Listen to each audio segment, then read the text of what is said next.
ఈ కాపు సోదరులు అనుకునే వాళ్ళంటే ఇప్పుడు కూడా మా రంగన్న ఉంటే ఇప్పుడు 100% ముఖ్యమంత్రి అయ్యేవాడు అని అనుకుంటున్న తరుణంలో ఓ తెరపైకి పవన్ కళ్యాణ్ వచ్చాడు. నేనున్నాను అన్నాడు. కాపు సోదరుల దగ్గరికి వెళ్ళాడు. నేను పార్టీ పెట్టాను అన్నాడు. నేను ముఖ్యమంత్రిని అవుతాను అన్నాడు. మీ అందరూ నాకు అండగా ఉంటే అన్నాడు అని చంద్రబాబు నాయుడిని, బాలకృష్ణని, నారా లోకేష్ బాబుని, పవన్ కళ్యాణ్ తిట్టిళ్ళు పచ్చి బూతులు తిట్టాడు చంద్రబాబుని. నారా లోకేష్ అయితే మీకు చెప్పకల్లా, బాలకృష్ణ అయితే మీకు చెప్పకల్లా ఘోరంగా తిట్టాడు. కాపు సోదరులు నమ్మారు, క్లాప్స్ కొట్టారు. మీరంతా యూనిట్గా ఉండండి, నేను ముఖ్యమంత్రిని అవుతాను ఈలలు వేశారు. చాలా సంతోషపడ్డాడు. పోనీలే రంగా గారు పోయారు, రంగా అంత కాకపోయినా ఈయన కూడా మనకు అండగా ఉంటాడు అని ఆశపడి వాళ్ళందరూ యూనిట్గా ఉంటే ఈయన వారాహి కూడా కొనుక్కొచ్చాడు. వారాహి మీద దిగాడు. అందరితో ఉన్నారు, విధులు చేస్తున్నారు. మళ్ళీ మీరందరూ యూనిటీగా ఉండండి, మన కాపులందరూ ఉంటాం సార్ మీకోసమే, నా కోసం కాదు, చంద్రబాబు కోసం. నాకు ముఖ్యమంత్రి అయ్యేంత సీను లేదు. కమ్మ నాయకుడు చంద్రబాబునే మన ముఖ్యమంత్రిని చేయాలి. కాపుల మనోభావాలు ఎలా ఉంటాయి మీరు ఒకసారి క్వశ్చన్ చేయండి సార్. నేను ఎందుకు మాట్లాడుతున్నానంటే నేను ఏదో జగన్ గారి సపోర్ట్ చేస్తారని, ఇంకోళ్ళు సపోర్ట్ చేయరని కాదు. నేను ఓటర్ని, నేను సామాజికంలో ఒకరిని, ఒక పౌరుడిని. భారతదేశంలో ఒక రాజకీయ నాయకుడు ఒక పార్టీ పెట్టి నేను చేస్తానంటే ఆలకిస్తా. ఇప్పుడు మోడీని నేను బీజేపీ వాడిని కాదు. మోడీని ఎందుకు ఇష్టపడతాను? ఆనెస్ట్ ఫెలో కాబట్టి, టాలెస్ట్ ఫెలో కాబట్టి. కేసీఆర్ ఎందుకు పడ్డాను?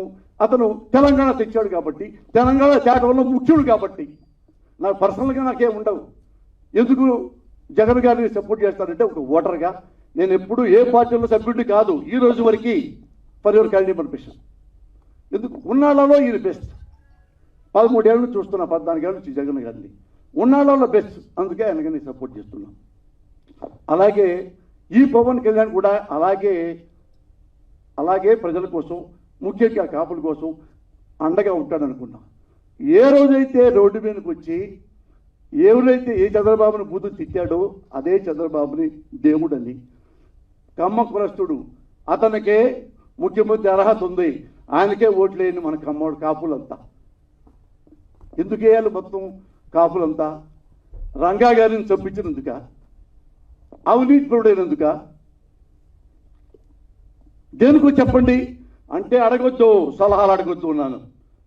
సలహాలు అడిగారంటే, నాతో ఇట్లా ప్రశ్నించారంటే మీరు వైసీపీ గూఢాచారం అని అనుకోవాల్సి వస్తుంది అని ఒక మాట మాట. అరే ఊచకోతంటే ఎలా ఉంటుందో తెలుసా? ఈ జూన్ 4 తర్వాత, ఈ జూన్ 4, 2024 సేవ్ ద డేట్, ఆంధ్రాలో ఎవడెవడైతే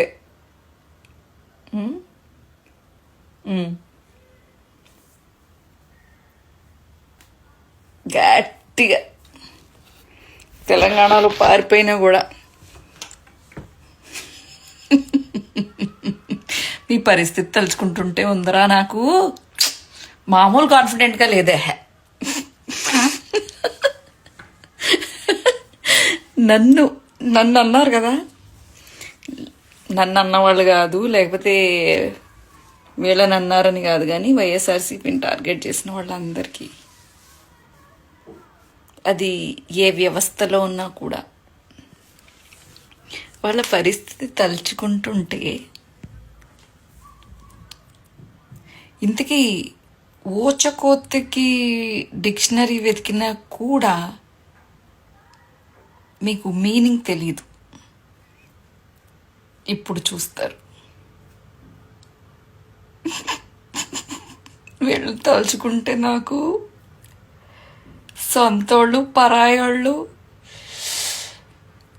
అల్లర్లు చేసినోళ్ళు, తిట్టినోళ్ళు, ఇబ్బందులు పెట్టినోళ్ళు, అవమానం చేసినోళ్ళు రంకు సంబంధాలు అంటగట్టినోళ్ళు, రెడ్ బుక్లో రాసుకున్నోళ్ళు, సోషల్ మీడియాలో పిచ్చి పిచ్చిగా, వీళ్ళ పరిస్థితి ఏంటో నాకు అర్థం కావట్లేదు. ఎస్పెషల్లీ మా పావలాబాయ్ ఏమవుతాడో అని చాలా టెన్షన్గా ఉంది. తొందరగా జూన్ 4th వచ్చేస్తే ఈసారి నా జూన్ 12th బర్త్డే మామూలుగా చేసుకోను. జీవితంలో మర్చిపోలేని పుట్టినరోజు చేసుకుంటా.